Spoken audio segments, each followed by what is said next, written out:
Retail Audio 4. How to Play Scrabble. How Scrabble was invented.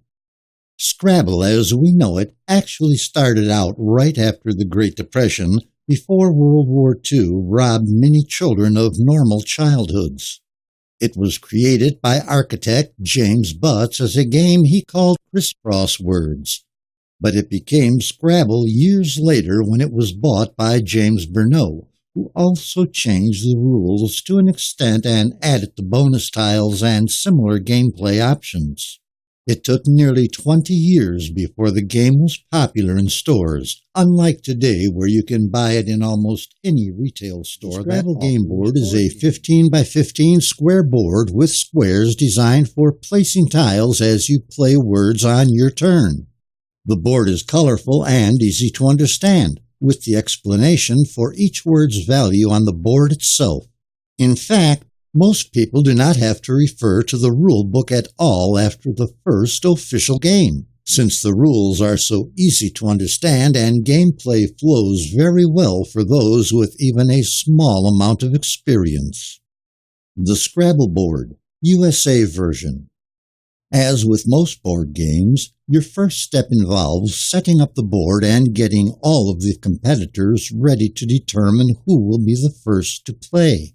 The board unfolds and lays flat with almost no work, and no other board setup is required before you get started with the game.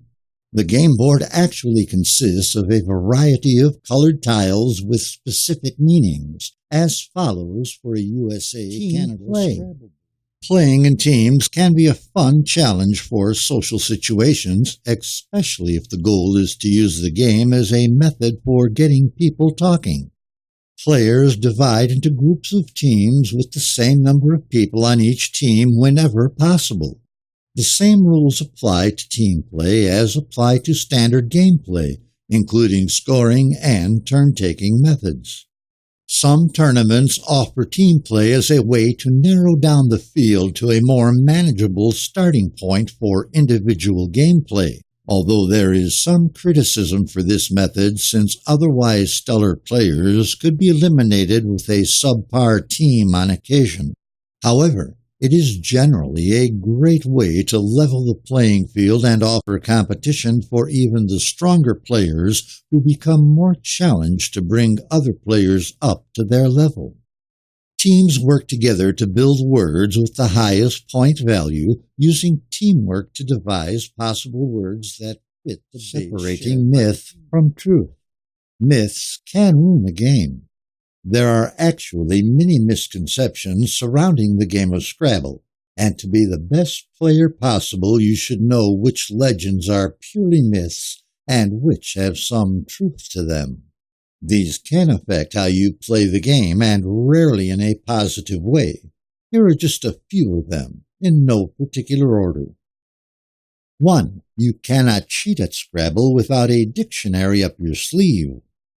Although it is difficult to cheat at Scrabble if all players are paying close attention, players can add the score incorrectly, giving themselves extra points whenever they want.